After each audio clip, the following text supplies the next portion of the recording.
Si tu es en terminale spé, que tu passes le bac de maths à la fin de l'année, entraîne-toi quelques minutes avec un exercice sur la géométrie dans l'espace. Donc, c'est un exercice tiré du bac 2025 Métropole jour 1. C'est le bac que j'ai passé justement. Donc, on a un exercice où c'est des affirmations. Alors, souvent pour la géométrie dans l'espace, ils aiment bien vous mettre ce genre d'exo. On a des affirmations, il faut dire si c'est vrai ou pas. Et évidemment, il faut justifier. Vous ne pouvez pas dire juste c'est vrai, c'est faux. Sinon, ça ne vaut rien.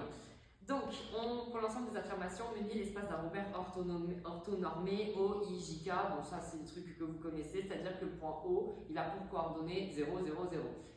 On considère les points A et B, on voit bien qu'on est dans l'espace, on a 3 coordonnées. Dans la première affirmation, on nous donne une représentation paramétrique et on nous demande si c'est une représentation paramétrique de la droite AB. Donc, on nous demande une représentation paramétrique de la droite AB. Donc, le réflexe, vous savez que pour une représentation paramétrique, il faut un vecteur directeur.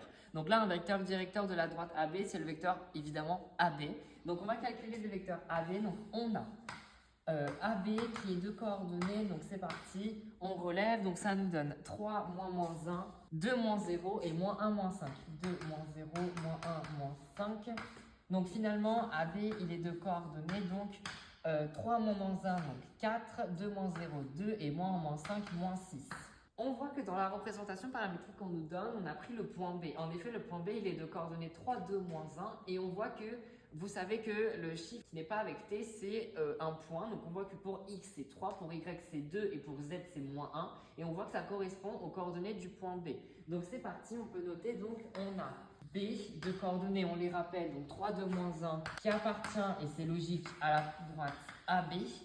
Et on voit aussi que dans la représentation paramétrique qu'on nous donne, le vecteur directeur correspondant, c'est le vecteur de coordonnées moins 2, moins 1, 3. Donc c'est parti. Donc on écrit une petite phrase dans la représentation paramétrique donnée, le vecteur directeur et le vecteur V de coordonnées moins 2, moins 1, 3. Et là, quelque chose qui est flagrant, mais il faut le montrer quand même. On voit direct que AB et V sont collinéaires. On va le montrer. On sait que deux vecteurs sont collinéaires si il existe K tel que V égale KAB ou AB égale KV. Or, donc, AB, c'est égal à 2 fois V. En effet, si on fait moins 2V, en effet, si on fait pour chaque coordonnée fois moins 2, on retombe bien sur les coordonnées du vecteur AB. Donc, moins 2 fois moins 2, 4, moins 1 fois moins 2, 2, et moins 2 fois 3, moins 6. Donc, on voit que le vecteur directeur qu'on nous donne là-haut, il est collinéaire avec le vecteur directeur qu'on a calculé. De plus, on voit que le point qu'ils ont pris pour faire la représentation paramétrique, il appartient bien à la droite AB. Donc, la représentation paramétrique donnait combien pour AB? Et donc, l'affirmation 1, elle est vraie. Dans la deuxième question, enfin plutôt pour l'affirmation numéro 2, on nous demande si le vecteur N, dont on a les coordonnées, est normal au plan OAB. Donc, on voit qu'on nous donne le plan OAB et je l'ai dit au tout début, le point O, il ne faut pas se laisser désorienter. Certes, on ne nous donne pas ces coordonnées de manière explicite, mais quand on a défini le repère orthonormé, on voit que le point O, c'est l'origine. Ces coordonnées, c'est 0, 0, 0. Et on sait qu'un vecteur est normal à un plan s'il est orthogonal aux deux vecteurs qui définissent un plan. Le plan là c'est OAB, donc les deux vecteurs qui définissent ce plan c'est OA et OB. Donc en fait on cherche à savoir si N est orthogonal à OA et orthogonal à OB. Vous savez que pour voir si c'est orthogonal, il faut calculer le produit scalaire. Donc c'est parti. Alors, donc j'ai mis à l'écrit tout ce que je viens de dire à l'oral. Si N est normal au plan OAB, alors il est orthogonal à OA et à OB. C'est bon. Donc on va vérifier cela en calculant le produit scalaire de N scalaire OA et le vecteur OB scalaire vecteur N.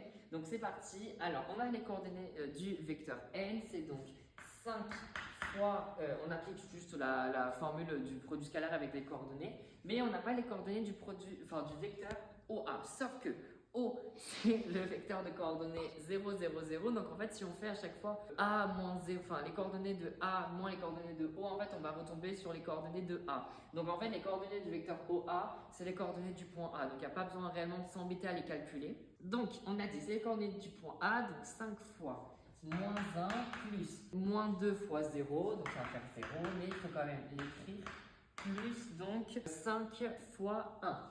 Et donc ça, on voit direct que ça fait 0. En effet, 5 fois moins 1, ça fait moins 5. Ça fait 0 et ça fait 5. Donc moins 5 plus 5, ça fait 0. Mais il faut quand même vérifier pour le deuxième vecteur parce que certes, là, c'est orthogonal. Enfin, n est orthogonal à OA, mais c'est pas pour OB. Donc c'est parti. Ici, c'est la même remarque. On voit que si on calcule les coordonnées du vecteur OB, on va retomber sur les coordonnées du point B parce que O, c'est 0, 0, 0. Donc c'est parti, on prend les coordonnées du point B. Donc ça fait 3 fois 5 plus moins 1 fois moins 2. Donc moins 1 fois moins 2 plus moins 1 fois 1. Donc excusez-moi, il y avait quelques petites erreurs de coordonnées ici. J'avais mal reporté les coordonnées, mais tout se passe bien. Donc 3 fois 5, ça fait 15. Moins 2 fois 2, ça fait moins 4. Donc 15 moins 4, ça fait 11. Plus moins 1 fois 1, donc moins 1, donc ça fait 10. Et là, on voit bien que ce n'est pas égal à 0.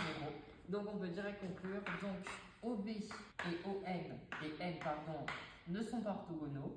Donc OB et N ne sont pas orthogonaux puisque leur produit scalaire n'est pas nul. Et donc N n'est pas orthogonal au plan OAB et donc l'affirmation 2 est fausse.